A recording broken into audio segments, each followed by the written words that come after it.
Creamline Cool Smashers first 6 lineup na posibleng gamitin nila ngayong conference, magpapalakas sa depensa ng Creamline. And bago tayo magpatuloy, please don't forget to like and subscribe and always pa-hit ng notification bell. Maraming salamat po. Well mga idol, finally the long wait is over dahil ilang araw na lang magsisimula na nga po ang unang game dito nga po sa PBL ngayong February 20. So sa Feb 20, unang maglalaban ng kupunan nga po ng Petrogas Angels kontra dito sa bagong team sa PBL na Strong Group Athletes. Sunod na game naman, Cherry Tigo crossover kontra din sa bagong team sa PBL na Solar Spikers.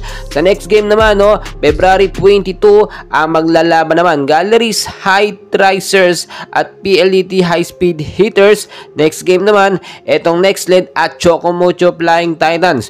So bale, February 24 po mga kaibigan, lalaban ng ating mga pambato. So sa Feb 24, maglalaban ulit Strong Group Athlete kontra naman dito sa Cherry Tigo crossover, Akari Chargers kontra naman sa Signal HD Spikers, at pang pinali naman Panpress Proxies kontra sa kupunan ng Creamline Cool Smashers. Tulad po ng ating sinasabi, first 6 lineup ng Creamline Cool Smashers ay panibagong sistema dito nga po sa magiging unang laban nila sa February 24 kontra sa kupunan ng Panpress. So alam naman natin hindi ganong kalakas ang kalaban ng Creamline, so pwedeng gamitin or palaruin muna ang ilang mga players po ng Creamline Cool Smashers, especially etong dalawang bagong stat player na galing sa Chocomucho na si Denden Lazaro at Bea De Leon. Well, alam naman natin itong si Alyssa Valdez ay madalas hindi muna pinaglalaro sa early game ng PBL kapag simula pa lang ng season. Madalas yan sa semifinals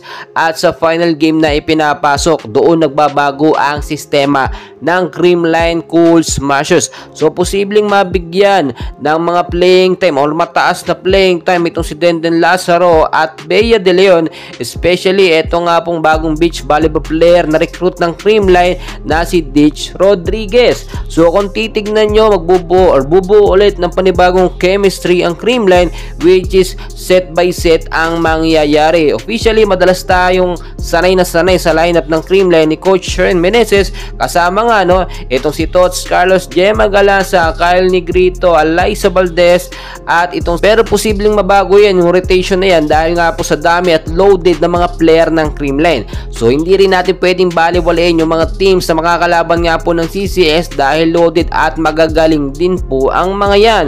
So tulad ng ating sinasabi, ngayon pa lamang nasop now talaga naghahanda na at todo-todo na po ang practice ng Creamline Cool Smashers para sa kanilang magiging unang game sa February 24. Pero February 20 magsisimula ang PBL All Filipino Conference. Well mga idol, patuloy ko po kayong i-update and please don't forget to like and subscribe. Maraming salamat po.